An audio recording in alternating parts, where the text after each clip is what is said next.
Environment Impact Assessment, or EIA, can be defined as the study to predict the effect of a proposed activity or project on the environment. EIA falls under the Environment Protection Act, 1986.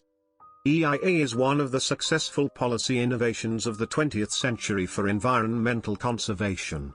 It is a formal process in many countries and is currently practiced in more than 100 countries. A new draft has been proposed by Union Government in 2020 to amend the Environment Impact Assessment Notification of 2006.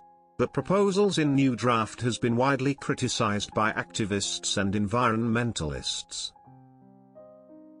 Environment Impact Assessment is a process under the Environment Protection Act, 1986. Which prevents industrial and infrastructural projects from being approved without proper oversight. This process ensures that every project should go through the EIA process for obtaining prior environmental clearance. EIA covers projects such as mining of coal or other minerals, infrastructure development, thermal, nuclear and hydropower projects, real estate and other industrial projects. The projects are assessed based on their potential impact on the environment. Based on the assessments, they are granted or denied environmental clearance by a panel of experts. This new draft states that the projects or activities can receive clearance post facto.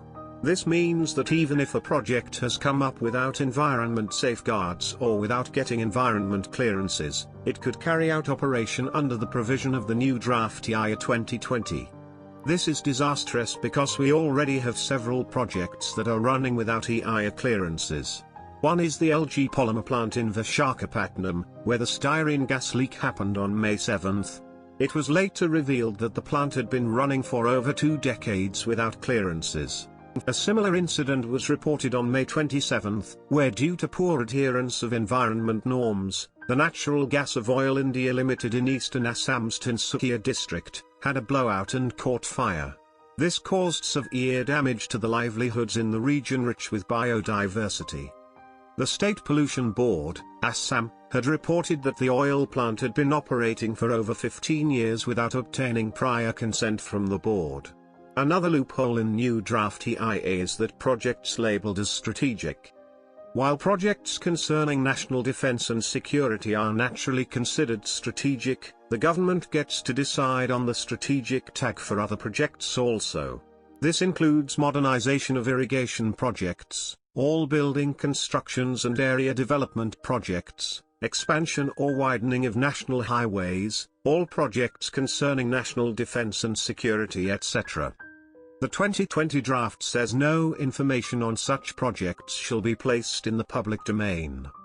Public participation has been crucial in the EIA process, and has significantly helped communities to not only get information about the projects being proposed in their areas, but also to speak about their concerns regarding the projects.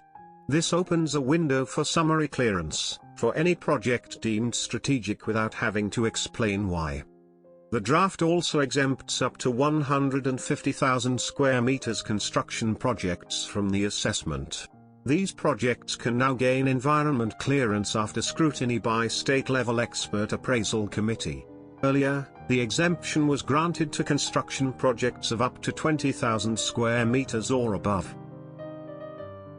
The various norms that include in the new draft is for facilitating the government policy of attracting big companies to India, using tag ease of doing business, but it shouldn't question the core purpose of our Environment Act.